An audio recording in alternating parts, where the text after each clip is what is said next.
Salut, c'est Cyril de Web de Fou, j'espère que tu vas bien. Aujourd'hui on se retrouve pour un nouveau podcast et ce podcast est un peu particulier, voire même un peu clivant puisque on va se poser la question de est-ce qu'il vaut mieux se servir de Zenoposter ou recruter un salarié. On va opposer les deux, on va voir ça juste après. Avant ça, tu connais le truc, tu cliques sur le bouton s'abonner, tu vas dans la description, il y a un lien, ça s'appelle rejoins mes contacts privés. Tu cliques dessus, tu mets ton email et tous les matins tu reçois un podcast à forte valeur ajoutée avec des informations qui vont changer ta vie et ton business, crois-moi.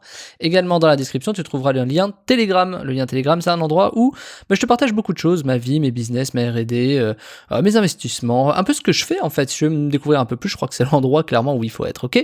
Allez, on y va pour ce podcast. Lien en description du Telegram. Je sais pas si c'est un sujet vraiment à aborder parce qu'il est un peu compliqué, mais est-ce qu'il vaut mieux avoir un robot ou recruter un salarié ? Alors, moi je suis bien placé pour parler, je pense, puisque j'ai des salariés, j'utilise des robots, j'utilise des no-posters et je fais beaucoup de choses aussi moi-même. Donc moi, ce qui est bien, c'est que je suis un peu entre les trois, quoi. Tu vois, je suis vraiment divisé. Je pense pouvoir dire que relativement, je fais un peu des trois pour savoir poser, être assez fidèle pour poser le pour et le contre, mais c'est un sujet vraiment délicat. Tu vois, j'ai un peu balbutié parce que c'est quand même compliqué. Alors, Zenoposter, c'est un robot. Qu'est-ce qu'un robot n'est pas ? Un robot n'est pas un humain. Bon, jusque-là, t'es ok. Un robot, ça veut dire qu'il a du mal à ressentir certaines choses. Il est là pour appliquer bêtement, naïvement, ce que tu lui as demandé, sans réfléchir. Un humain, tu vas lui demander d'appliquer des choses, mais il va réfléchir, il va poser des questions, il va peut-être, pour le coup, mal le faire, c'est possible aussi, ou peut-être améliorer ce que tu lui demandes. Tu vois, il y a vraiment cet avantage-là, à partir du moment où tu arrives à bien processiser les choses, c'est ce genre de choses qui reste très intéressante. Alors, enfin, très intéressant. Ouais. Donc, Zenoposter, où est-ce qu'il a sa place ? Il a sa place dans des tâches hyper répétitives qui ne sont pas pertinentes. Par exemple, je sais pas, va mettre ce fichier-là et fais ça avec. Ou renomme-moi tous les trucs qui arrivent dans ce dossier comme ça. Ou je sais pas, calcule-moi automatiquement les machins comme un Excel, quoi. Tu vois, ça, en gros, c'est comme se dire, est-ce qu'un Excel remplace des mathématiciens ? Tu vois, c'est un peu la même question finalement en y pensant. C'est que, non, il faut toujours des humains qui arrivent derrière, quoi. Donc, Zenoposter est très utile pour éviter des charges, moi je le vois comme ça, inutiles. Ça peut être par exemple des prestataires à qui tu vas demander de classer dans un tableau des informations récoltées sur internet. Là, tu vas pas recruter quelqu'un pour ça, pour faire ce qu'on appelle de la pige, pour faire de la veille concurrentielle, etc. Je pense qu'il n'y a pas besoin de recruter quelqu'un puisque Zenoposter suffit. Maintenant, tu peux allier Zenoposter et un salarié ou un prestataire, tout simplement parce que Zenoposter peut faire une partie du job un peu compliquée ou on va dire pas intéressante du salarié ou du prestataire, lui pré-mâcher le travail pour que le prestataire fasse la chose. Déjà, ça peut réduire le coût de ton prestataire, tu peux négocier, mais en plus de ça, le travail est beaucoup plus rapidement fait, tu vois. Donc finalement, tu gagnes encore une fois du temps, de l'argent, puisque tu économises des prestataires, et le prestataire est content puisque lui, il n'a pas à manger à ronger le frein sur les choses qu'il aime pas, si tu vois ce que je veux dire.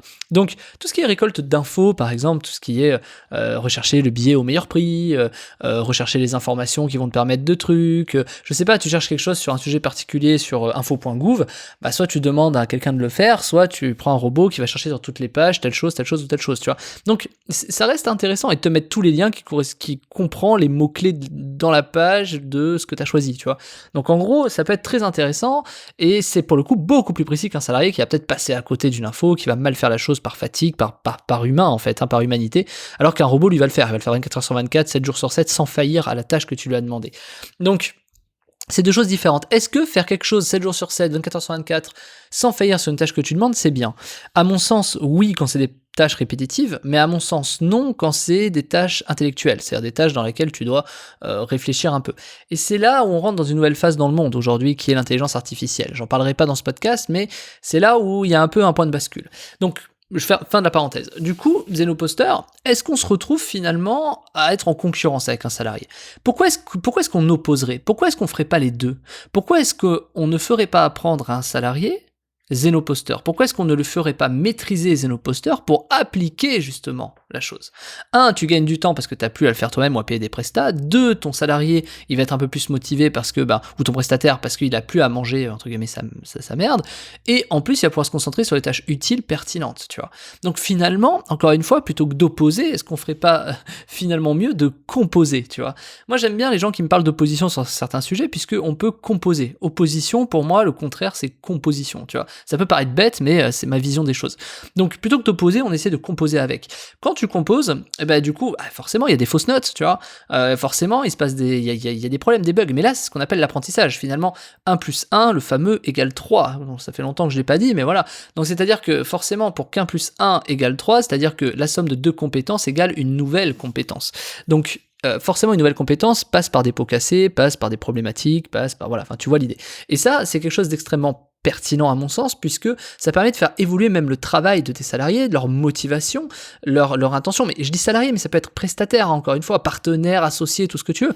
C'est très intéressant. Moi, je sais que pour mes associés, il y a beaucoup de choses que j'ai automatisées, notamment avec Zenoposter, qui leur ont permis de se concentrer sur des choses différentes. Gagner du temps pour aller rencontrer des partenaires, ou gagner du temps pour éviter d'avoir des problèmes de merde, ou tu vois, enfin, il y a beaucoup de choses très intéressantes là-dessus. Mais la vraie clé, c'est que la plupart des gens n'ont pas pris le temps, finalement, d'apprendre Zenoposter. Et c'est vrai que Zenoposter, une fois qu'on le maîtrise, franchement, tu peux faire tout ce que tu veux, quoi. C'est vrai que, 1, ça peut te faire économiser des salariés, clairement. 2, ça peut te faire augmenter ton chiffre d'affaires si tu composes avec tes salariés et Zenoposter. 3, ça peut t'ouvrir des perspectives d'automatisation que tu n'avais jamais pensé quand tu maîtrises le sujet, et ça te permet surtout d'avoir une expérience, un acquis, une assimilation de données, de choses, de process qui te permettrait éventuellement de développer de nouveaux business que tu avais peut-être jusqu'alors pas vu. Donc la puissance de Zenoposter, elle est incomparable. C'est-à-dire que moi, c'est vraiment une puissance de feu qui m'a permis de...